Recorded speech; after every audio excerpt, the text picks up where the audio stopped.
Hola y bienvenidos a la increíble audiencia de Radio Intensa. Un gran saludo a todas las personas que nos escuchan, lista para sumergirnos en un tema fascinante. Y vaya que lo es. Está en el centro de la conversación últimamente, sobre todo en estos días de finales de 2025, la llegada de un visitante. Y estelar. Sí, Hay un objeto ahí fuera, llamado Atlas 3I, que viaja a una velocidad increíble, se comporta de forma extraña y definitivamente no es de por aquí. y este evento, que es real y tangible, nos obliga a hacer una pausa y a desempolvar una de las preguntas más grandes de la humanidad. ¿Estamos solos en el universo? Pero hay otra pregunta, ¿no? Hay otra, quizá más importante. Si no lo estamos, ¿de verdad hicimos bien en gritarle «aquí estamos» a la inmensidad del cosmos? Exacto. Hoy vamos a hacer un análisis profundo de esa tensión. Exploraremos la gran paradoja del silencio cósmico, nuestros persistentes y quizá ingenuos intentos de comunicarnos. Y la inquietante teoría de que tal vez, solo tal vez, el silencio es una estrategia de supervivencia y nosotros, pues, hemos roto la regla principal. Comencemos a desentrañar esto. Vamos. Todo empieza en 1950, y no en un laboratorio, sino durante un almuerzo. Ajá. El gran físico Enrico Fermi, hablando con sus colegas sobre avistamientos de ovnis, lanza una pregunta que se volvería legendaria. Si el universo es tan vasto y tan antiguo, ¿dónde está todo el mundo? Y eso es la paradoja de Fermi. La lógica es que es tan simple como potente. A ver, Solo en nuestra galaxia, la Vía Láctea, hay cientos de miles de millones de estrellas. Y ahora sabemos que la mayoría tiene planetas. claro. La probabilidad dicta que la vida e incluso la vida inteligente debería haber surgido en muchísimos lugares. Y algunas de esas civilizaciones serían millones de años más antiguas que la nuestra. Millones, si no miles de millones. Ya deberíamos ver evidencia de ellos. Naves, señales, megaestructuras, pero Solo hay silencio. solo silencio. Fermi planteó dos opciones, ambas devastadoras. O no estamos buscando bien, o de verdad no hay nadie más. Pero luego, unos 10 años después, en 1961, el radioastrónomo Frank Drake intentó ponerle un marco a esa pregunta. Le puso números. Creó su famosa ecuación. Pero a ver, aclaremos, no es una ecuación que se pueda resolver como 2 más 2, ¿verdad? Es más bien una herramienta para pensar. Precisamente. Es una forma de organizar nuestra ignorancia. La ecuación de Drake desglosa el gran problema en variables más pequeñas. Como, Pues la tasa de formación de estrellas, cuántas de esas estrellas tienen planetas, en qué fracción de esos podría haber vida, y así. Pero la variable más incierta, y para mí la más fascinante, es la última. La letra L. ¿y qué representa la L? Representa la longevidad de una civilización tecnológica. O sea, cuánto tiempo existe una civilización una vez que descubre la radio y la energía nuclear. Antes de que se autodestruya. O sea, aniquilada. Exacto, son 1000 años, 100,000, 1,000,000. Si L es un número pequeño, el resultado de la ecuación se acerca a cero. Es el concepto del gran filtro, ¿no? Justo. La idea de que hay una barrera que casi ninguna civilización logra superar. Y no sabemos si ese filtro está detrás de nosotros o si todavía nos espera. Y con el tiempo, algunas de esas variables de Drake se han vuelto menos ignorantes. Desde 1992 empezamos a descubrir exoplanetas. Y el goteo se convirtió en una inundación. ¿Sí? Una inundación, totalmente. El telescopio espacial Kepler nos abrió los ojos. Para 2020 había identificado miles de planetas confirmados. Y muchos en la zona habitable. Muchísimos, en la órbita Ricitos de Oro. Ni muy caliente ni muy fría para tener agua líquida. De hecho, una estimación sugería que podría haber unos 40,000 millones de planetas potencialmente habitables, solo en nuestra galaxia. Es una cifra increíble. Una cifra que, fíjate qué curioso, coincide con algunos de los cálculos más optimistas de Drake. Los escenarios para la vida, pues parece que están ahí, por todas partes. Entonces, si los planetas habitables son comunes, quizás el problema es que el universo es muy grande y no nos han escuchado. Y vaya que hemos intentado hacernos oír. Sí, hemos pasado de escuchar pasivamente a básicamente gritarle al universo. Con la esperanza de que alguien conteste el teléfono. Hemos enviado varios mensajes en una botella cósmica. El primer gran grito fue en 1962, desde un radar en Eupatoria, en la Unión Soviética. Un mensaje simple, ¿no? Muy simple, en código Morse. 3 palabras. Mir, Lenin, SSR. Paz, Lenin, URS. Exacto, y lo enviaron hacia la constelación de Libra, donde por una extraña coincidencia, décadas más tarde se descubriría el sistema estelar Gliese 581, que tiene planetas potencialmente habitables. ¡Qué casualidad! Pero luego vinieron los mensajes más icónicos, las misiones Pioneer 10 y 11 en los 70, las de las famosas placas de oro. Ajá, las del hombre y la mujer desnudos, que causaron cierto revuelo. Me imagino. Pero la ciencia detrás era brillante. Diseñadas en parte por Carl Sagan y Frank Drake. Incluían ese diagrama para mostrar nuestra forma. Pero lo más ingenioso era el mapa. ¿Cómo haces un mapa del universo? Pues para decir estamos aquí, usaron un diagrama de 14 líneas que representaban la posición de nuestro Sol en relación con 14 pulsares. Los pulsares son como faros cósmicos, ¿cierto? Justo. Son estrellas de neutrones que giran y emiten pulsos de radio con una regularidad asombrosa. Cada uno tiene una firma única. Era la forma más inteligente de crear un mapa galáctico. Entiendo. Pero no nos detuvimos ahí. Las sondas Voyager 1 y 2, lanzadas en 1977, llevaron una versión mejorada, los discos de oro. Uf, sí. Siempre me ha parecido increíble el optimismo de ese proyecto. Imaginar a Sagan decidiendo qué canción de Chuck Berry representaría a la humanidad. ¡Qué presión! Era una cápsula del tiempo cultural, totalmente. Esos discos eran mucho más ambiciosos.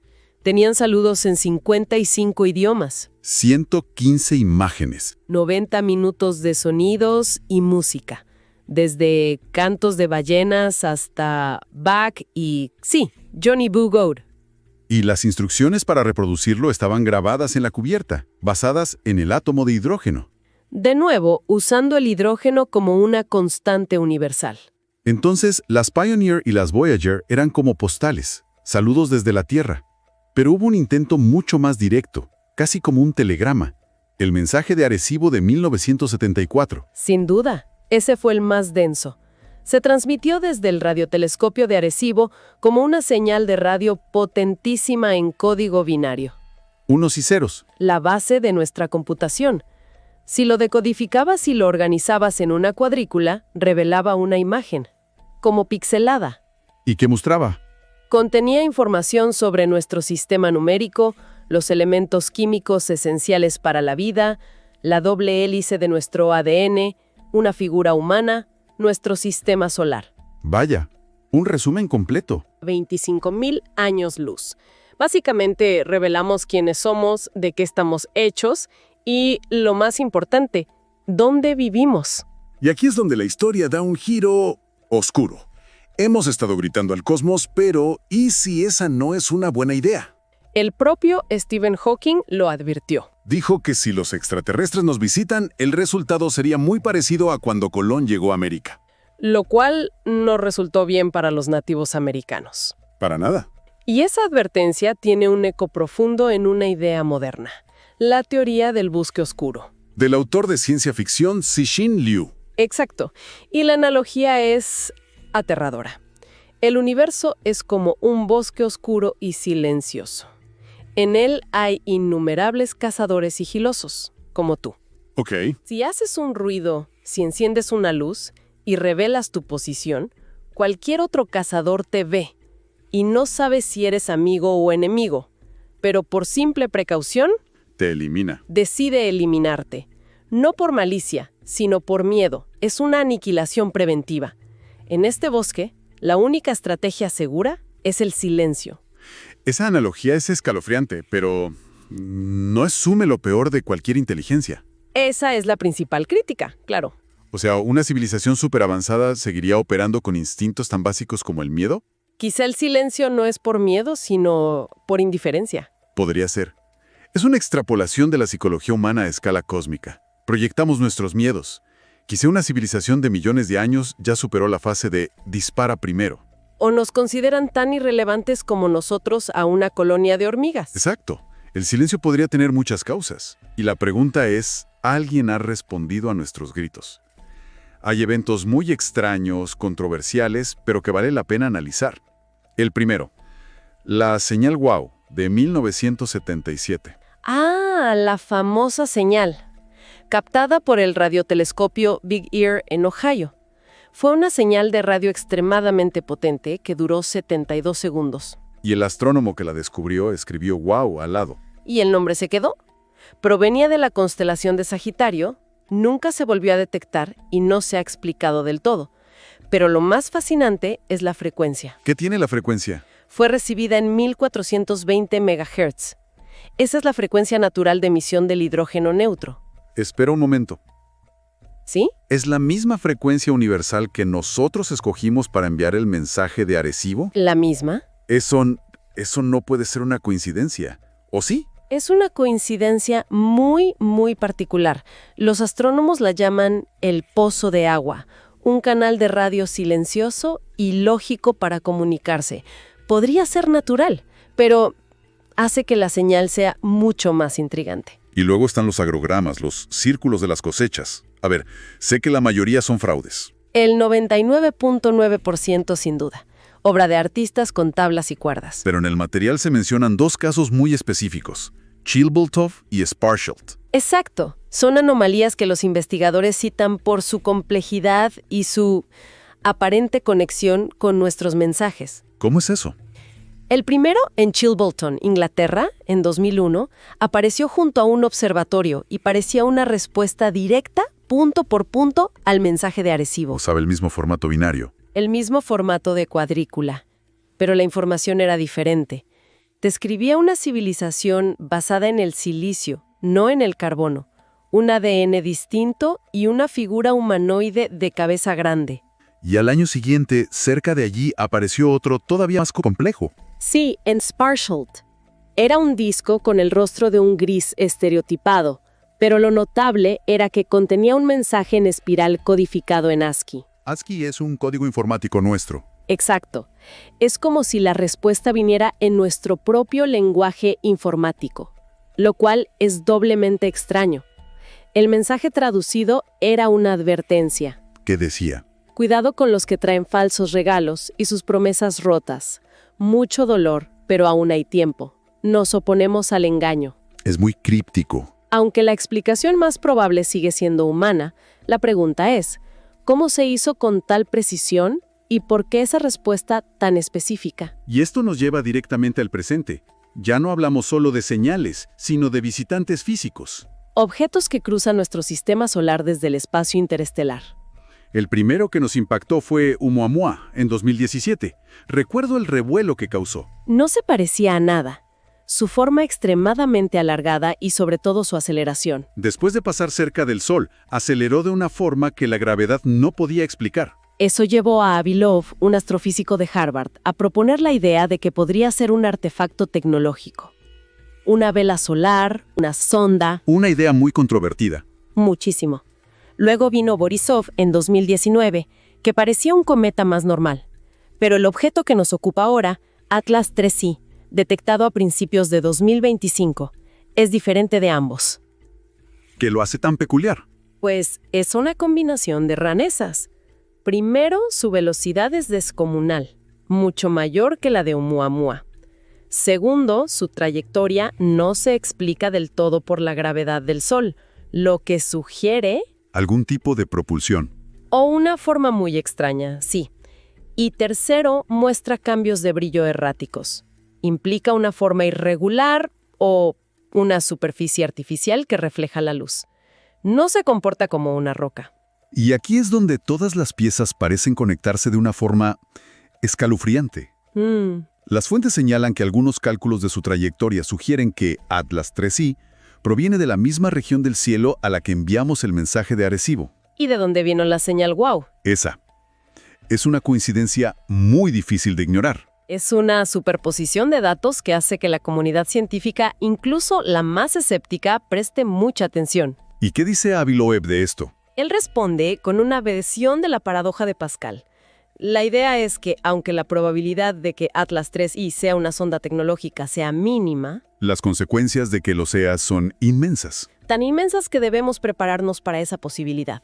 Si se equivoca y es solo una roca rara, no perdemos nada. Pero si tiene razón y no estamos preparados, el riesgo es catastrófico. Es gestión de riesgos a escala existencial. Exactamente. Así que hemos completado el círculo. Pasamos de preguntarnos por qué el universo estaba en silencio A darnos cuenta de que tal vez hemos sido nosotros los que hemos hecho demasiado ruido. y que ese ruido, después de décadas, finalmente podría haber atraído la atención de algo o de alguien. El paso de Atlas 3I, sea lo que sea, nos pone cara a cara con estas teorías.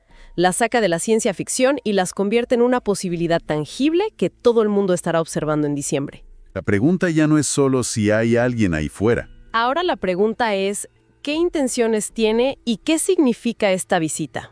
Y esto nos deja con un último pensamiento para reflexionar. Nuestros mensajes al cosmos, como el disco de oro, estaban llenos de nuestra mejor cara: arte, ciencia, esperanza. Eran una ofrenda de paz. Si este objeto, Atlas 3I, es una respuesta, ¿qué nos dice su llegada silenciosa, veloz e inescrutable sobre la civilización que lo envió? Es una buena pregunta. ¿Qué clase de ser envía un mensajero que no habla, que no saluda, que simplemente pasa observando una velocidad vertiginosa? Una pregunta inquietante para el futuro cercano. Muchísimas gracias a toda la audiencia de Radio Intensa por acompañarnos en este análisis. Gracias por escuchar. No olviden suscribirse, darle like y dejarnos sus comentarios para continuar la conversación. Hasta la próxima.